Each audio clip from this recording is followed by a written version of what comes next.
مصطفیٰ کے حوالے سے برلن سے ہمارے نمائندے مطیع اللہ کی رپورٹ شامل کرتے ہیں۔ ماہ ربیع الاول کے مبارک مہینے میں جرمنی کے مشرقی شہر ہنور میں میلاد مصطفیٰ جلوس اور کانفرنس کا شاندار اہتمام کیا گیا۔ محفل میلاد اور جلوس میں مسجد گلزار مدینہ کی انتظامیہ، ٹکا خان اور دیگر پاکستانی کمیونٹی نے اہم کردار ادا کیا۔ محفل میلاد سے قبل ہنور شہر میں سرکار کی آمد کی خوشی میں جلوس نکالا گیا۔ جلوس کے شرکاء اور جرمن شہریوں میں رسول صلی اللہ علیہ وآلہ وسلم کی آمد کے مبارک ماہ کی خوشی میں مٹھائیاں تقسیم کی گئیں۔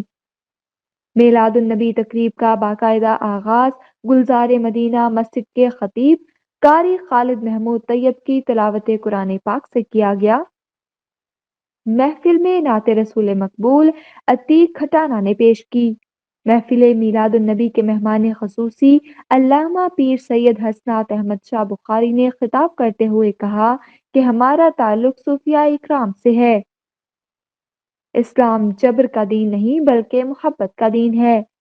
اسلام تلوار کے زور سے نہیں پھیلا بلکہ آج ہم لوگوں کی یہاں موجودگی نبی صلی اللہ علیہ وآلہ وسلم کی سیرت اور اخلاق کی وجہ سے ہے۔ انہوں نے کہا کہ اللہ تعالیٰ نے دین کو غالب اور مکمل کرنے کے لیے رسول اکرم صلی اللہ علیہ وآلہ وسلم کو دنیا میں بھیجا تھا۔ اس دین میں انسانیت کی بھلائی اور خیر ہی خیر ہے۔ پیغمبر آخر الزماں حضرت محمد صلی اللہ علیہ وآلہ وسلم کی حیات طیبہ ہمارے لیے اسوہ حسنہ ہے۔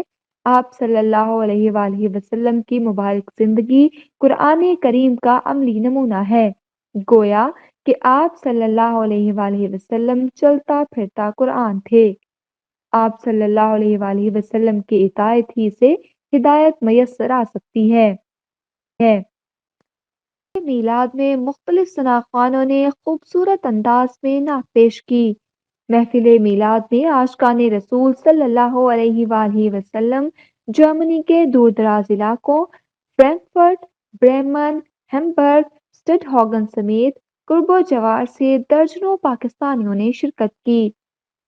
محفل کے اختتام پر شرکاء کے لیے لنگر کا انتظام کیا گیا تھا۔ محفل کے اختتام پر ملک پاکستان اور کشمیری بہن بھائیوں کی آزادی کے لیے خاص دعا کی گئی کہ اللہ تبارک و تعالی اپنے پیارے حبیب کے صدقے اور اس بابرکت مہینے کے صدقے ہمارے کشمیری بہن بھائیوں کو آزاد فرمائے۔